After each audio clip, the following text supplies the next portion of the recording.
What happens when Hollywood's most legendary tough guy sits down for what should be a routine morning interview only to discover the host has a completely different agenda? Well, you're about to find out. And trust me, this is one morning television moment that nobody saw coming. Make sure to hit that subscribe button and drop a comment below because this story is absolutely wild from start to finish. It was supposed to be a simple promotional appearance.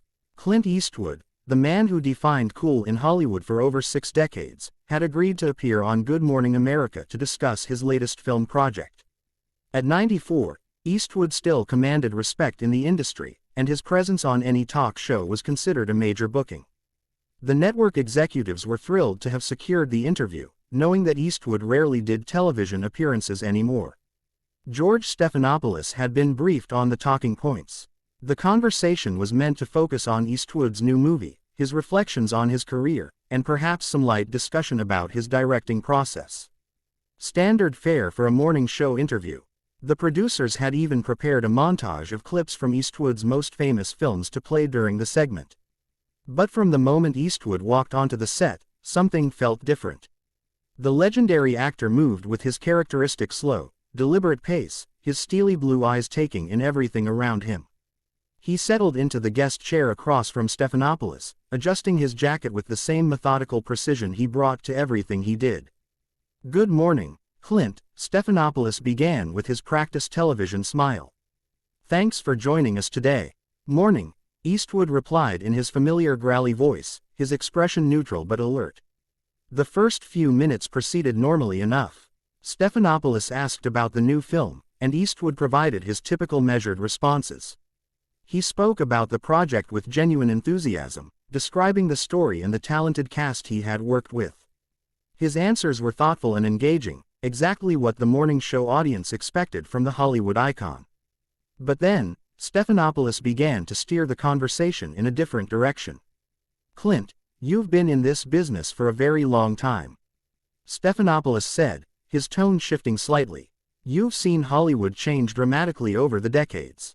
Some would say that the industry has become more socially conscious, more aware of representation and diversity. How do you feel about those changes?" Eastwood's eyes narrowed almost imperceptibly. This wasn't the question he had been expecting, and it certainly wasn't part of the agreed-upon topics for discussion.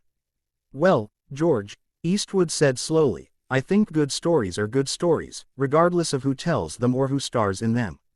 I've always believed in hiring the best person for the job.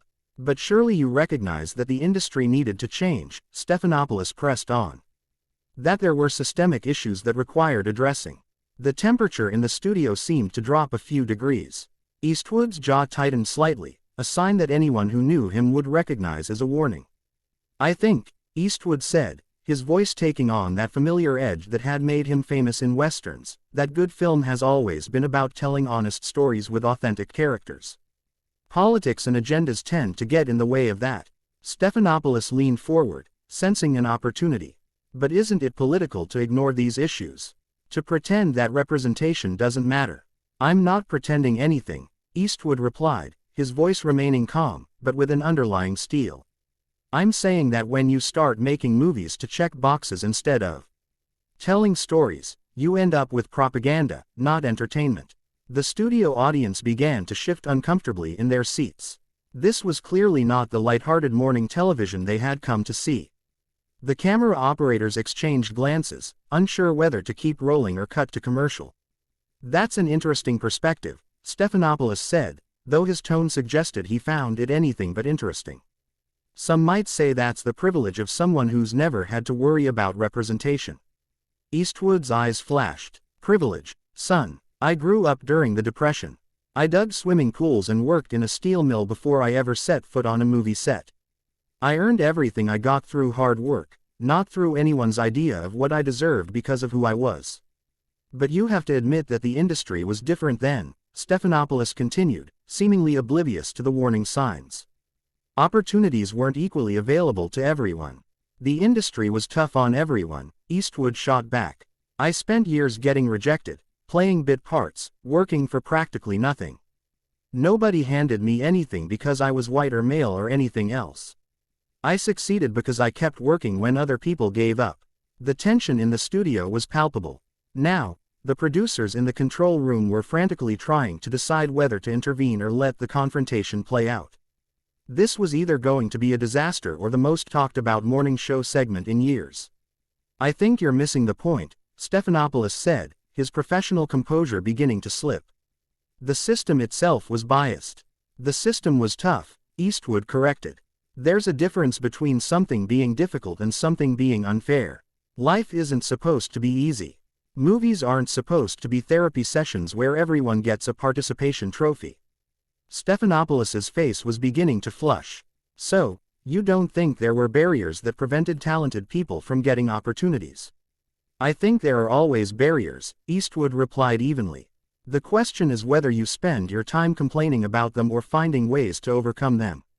The interview was rapidly spiraling away from anything resembling morning television pleasantries. What had started as a promotional appearance was turning into something much more intense and personal.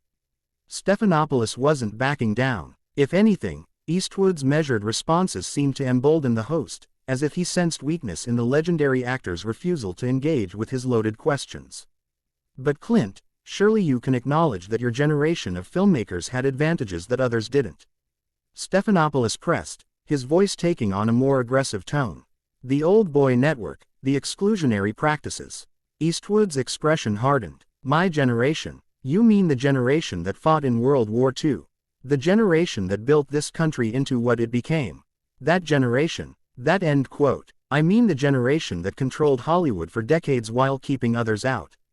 Stephanopoulos shot back, abandoning any pretense of journalistic neutrality. The studio fell completely silent. Even the crew members stopped what they were doing to watch this unprecedented confrontation unfold. Eastwood slowly leaned back in his chair, studying Stephanopoulos with the same intensity he had once brought to staring down outlaws and spaghetti westerns. "George," Eastwood said, his voice dangerously quiet, "I think you've got me confused with someone else. I've never kept anyone out of anything. I've hired actors and crew members based on one thing: their ability to do the job. Period." "That's easy to say now," Stephanopoulos replied, his confidence growing. "But the record speaks for itself. How many of your films featured diverse casts? How many women directors did you champion?" Eastwood's hands gripped the arms of his chair. "The record. Let me tell you about the record, son. I made movies about subjects that mattered. I told stories about real people facing real challenges. I didn't make casting decisions based on some checklist dreamed up by people who never spent a day on a movie set." "So, you admit that diversity wasn't a priority for you?" Stephanopoulos said as if he had just scored a major point. "I admit that good storytelling was my priority," Eastwood replied, his voice rising slightly for the first time. "Always has been, always will be. You want to know about diversity? I made movies about soldiers, cops, cowboys, boxers, ordinary people trying to make their way in the world. I showed America to itself. Warts and all. But you showed it from a very specific perspective." Stephanopoulos countered the perspective of white male conservative America. "That did it." Eastwood's famous composure finally cracked. "Conservative America," he said, his voice now carrying the full weight of his legendary intensity. "You think Unforgiven was conservative? You think Million Doll Baby was some right-wing fantasy? You obviously haven't been paying attention to the movies I've been making."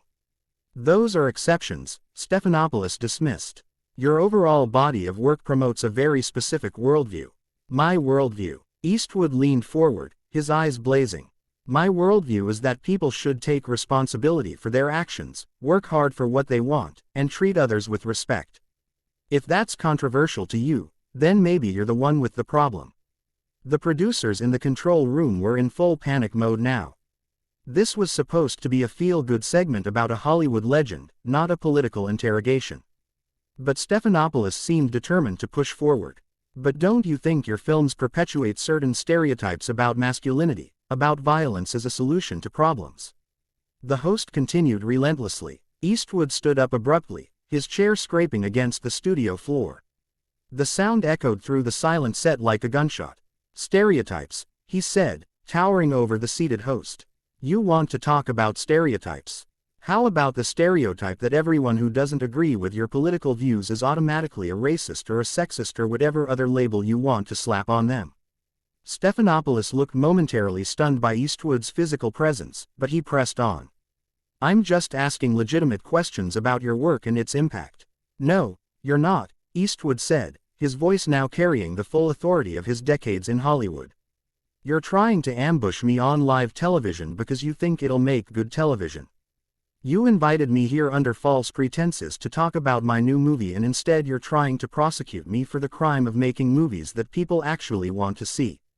I think you're being overly sensitive, Stephanopoulos said, trying to regain control of the situation. Sensitive, Eastwood laughed, but there was no humor in it. George, I've been in this business longer than you've been alive. I've been criticized by professionals, by experts, by people who actually understand what it takes to make a movie, but I've never had someone sit across from me and accuse me of being a bad person because my movies don't match their political agenda. The host shifted uncomfortably in his seat. That's not what I'm doing. That's exactly what you're doing, Eastwood replied. And you're doing it badly. You want to have a political discussion. Fine, but don't hide behind journalism and pretend this is about my career. You've got an axe to grind and you thought you could use me to sharpen it. Stephanopoulos's face was now noticeably red. I'm trying to have a thoughtful conversation about important issues. No, you're trying to create a moment, Eastwood said, his voice cutting through the studio like a blade. You're trying to get me to say something that you can clip and use to support whatever narrative you're pushing this week. But I'm not playing that game. The tension was so thick you could cut it with a knife. Studio audience members were looking around nervously, unsure whether they should be witnessing this confrontation. The camera operators continued filming, though several had their hands hovering over their equipment, ready to cut at any moment. I think you're misunderstanding my intentions, Stephanopoulos said weakly. Your intentions are crystal clear, Eastwood replied. You booked me for this show hoping to make me the villain in your little morality play. Well, congratulations, George. You got your confrontation. I hope it was worth it. Stephanopoulos was clearly rattled, but his ego wouldn't let him back down. If anything, Eastwood's direct challenge seemed to ignite something defensive and ugly in the host. You know what, Clint? Stephanopoulos said, his professional mask finally slipping completely. Maybe the problem is that you can't handle being questioned about your legacy. Maybe you're not used to someone actually challenging your outdated views. The words hung in the air like a challenge thrown down in the street of an old western town. Eastwood stared at the host for a long moment, his expression unreadable. When he finally spoke, his voice was deadly quiet. Outdated views, he repeated slowly. Son, let me tell you something about outdated views. I believe in treating people with dignity regardless of who they are. I believe in earning respect through your actions, not demanding it because of your identity. I believe in telling stories that matter to real people living real lives. If those are outdated views, then I'm proud to be outdated. But you have to admit that the world has moved beyond the simplistic morality of your films, Stephanopoulos continued, apparently unable to recognize how badly he was misreading the situation. Today's audiences want more complexity, more nuance. Too, Eastwood's laugh was sharp and bitter. Complexity. You want to lecture me about complexity? I made a movie about a racist old man who learns to see past his prejudices. I made a movie about a female boxer fighting against a world that didn't believe in her. I made movies about the cost of violence, the burden of leadership, the price of redemption. But apparently none of that matters to you because I didn't check the right political boxes. Those themes were always secondary to the main narrative, Stephanopoulos insisted. Your films primarily celebrate a certain type of masculine heroism that many people find problematic today. Problematic, Eastwood repeated, shaking his head. There's that word again. Everything's problematic to you people, isn't it? Standing up for what's right is problematic. Taking responsibility for your actions is problematic. Protecting the people you care about is problematic. The studio was now completely silent except for the hum of the cameras and lights. Even the producers had stopped trying to intervene, perhaps realizing that this confrontation had taken on a life of its own. I'm not saying those things are inherently wrong, Stephanopoulos said, though his tone suggested otherwise. I'm saying that your films present them in a way that excludes other perspectives, other voices. Other voices. Eastwood's voice rose again. George, I've been making movies for over 50 years. I've worked with actors from every background imaginable. I've told stories about every kind of person you can think of. But apparently that doesn't count because I didn't make enough speeches about it or pat myself on the back for my enlightened casting choices. But surely you can see how your influence shaped Hollywood in ways that weren't always positive. The host pressed on relentlessly. That was the final straw. Eastwood's composure, legendary for its unshakable calm, finally shattered completely. My influence, he roared, his voice echoing through the studio with startling power. You want to know about my influence? I helped create an entire genre of film. I showed that movies could be both popular and meaningful. I proved that audiences were hungry for stories about real human beings facing real moral choices. And yes, I made money doing it because that's how the movie business works. Stephanopoulos tried to interrupt, but Eastwood was just getting started. But more than that, he continued, his voice carrying the full weight of his anger and frustration. I employed thousands of people over the decades. Actors, writers, directors, crew members, craftsmen, artists. I gave opportunities to people who deserve them based on their talent and their dedication. I created jobs. I created careers. I created an entire body of work that people still watch and appreciate decades later. I understand that, Stephanopoulos said weakly. But no, you don't understand. Eastwood cut him off. You don't understand anything about what it takes to make a movie, what it costs, what's at stake every single time you roll the cameras. You sit behind a desk and pontificate about representation and diversity and social justice. But you've never put your own money on the line to tell a story. You've never had to convince investors to take a chance on your vision. You've never had to look a crew member in the eye and tell them that the movie's been cancelled and they're out of work. The host was visibly squirming now, but his arrogance wouldn't let him concede the point. That's exactly the kind of attitude that kept Hollywood from progressing, he said desperately. This focus on profit over principles. Eastwood stared at him in disbelief. Profit over principles, George. Without profit, there are no movies. Without commercial success, there are no jobs, no stories, no anything. You can have all the principles in the world, but if nobody wants to watch what you're making, you're not changing anything. You're just talking to yourself. But surely art should be about more than just commercial appeal.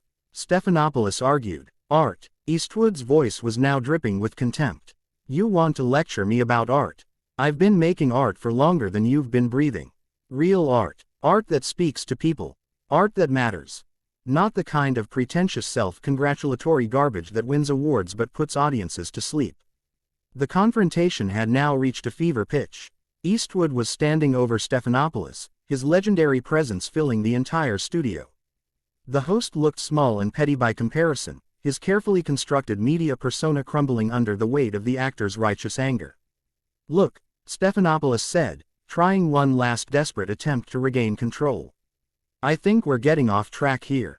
All I'm trying to do is have an honest conversation about your career and its impact on popular culture. Honest? Eastwood laughed harshly. There's nothing honest about this ambush. You brought me here under false pretenses to try to score political points, and when I wouldn't play along, you decided to attack me personally. That's not journalism, George. That's activism masquerading as journalism. I resent that characterization, Stephanopoulos said, his voice rising defensively. Resent it all you want, Eastwood replied. It's the truth. You've already made up your mind about me and everything I represent. This whole interview was just an attempt to get me to confirm your preconceived notions. The studio was electric with tension. Everyone present could sense that this confrontation was about to reach its climax. I think you're being unfair, Stephanopoulos said, but his voice lacked conviction. Eastwood looked down at him with something approaching pity. Unfair? You know what's unfair, George. What's unfair is inviting someone onto your show to promote their work and then spending the entire time trying to tear down their life's accomplishments. What's unfair is using your platform to push a political agenda instead of doing your job as a journalist.